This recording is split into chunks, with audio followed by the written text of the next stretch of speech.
I'm Sigrun, and my dementia story starts around 12 years ago with my then husband Barry, who at the time was aged around 60, and that is considered relatively young for someone with dementia and probably would be classified as early onset. And we just initially, because of Barry's age, we really laughed off some of the things that were happening, some of the what turned out to be the obvious signs, and we would refer to them as seniors moments.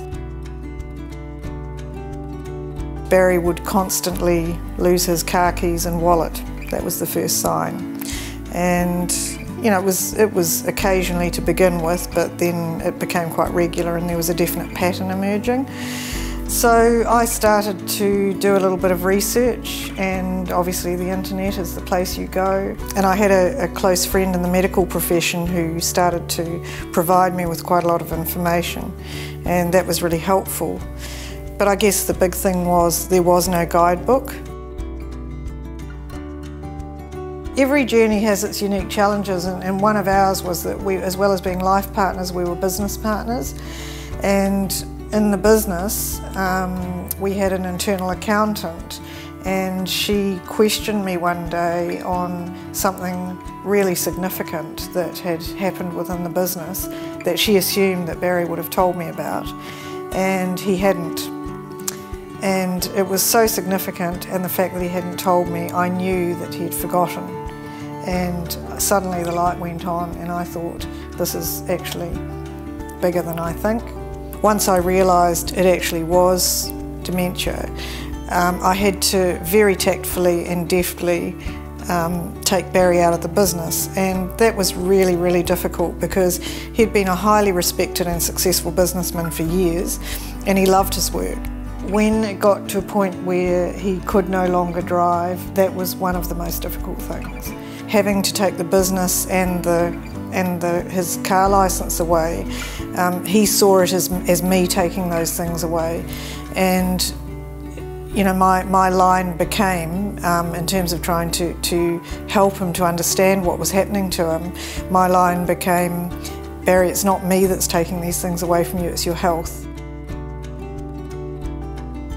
I didn't go to counselling as such, but there are 3 pieces of advice that I was given by my local Alzheimer's society, and they stayed with me right through the journey and still stay with me to this day because they were really good pieces of advice. And the first of those was to plan for the future and get your affairs in order, and that's probably a critical one. Because of course, you know, once the dementia sets in and a person isn't capable of handling their own affairs, there are a lot of things that you can't do at that point.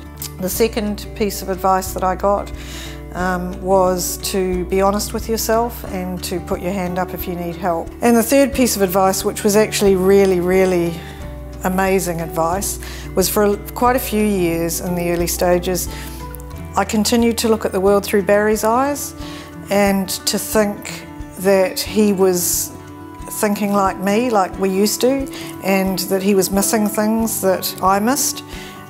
But in actual fact, that's probably not the case. And how they said it to me was they said to me, look, you need to understand that Barry's world ends here. You know, your world is the world out there, and you see things through your eyes and you rationalise and you remember things. He doesn't. His world ends here, and he's in the here and now, and that's all that matters to him. You definitely find out who your friends are. You definitely, you find out who your friends are. Some people can't cope with it, and I think it's maybe a little bit frightening for them, or they just don't want to know because they think it could happen to them. Barry was a real social animal. He loved going out, and that never changed. That stayed the same. And we were lucky enough to have a number of places that we frequented, but one of them in particular, his favourite cafe was Astoria in Wellington.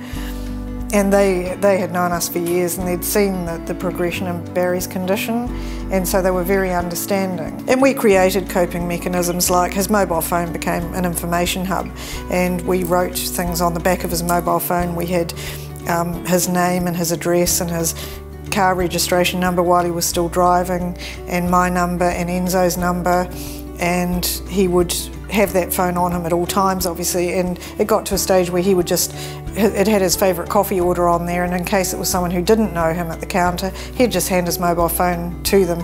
And you know, with restaurants too, there's some funny stories. I mean, we frequented a number of restaurants, but Barry loved sushi, and we used to go to a sushi bar in Wellington called Catch, and they had the sushi on the conveyor belt going around, and Barry got to a point where he would take a plate of sushi off the conveyor belt, and he'd eat one piece of the sushi and then decide he didn't want the other two, so he'd put it back on the conveyor belt and for someone else to finish off.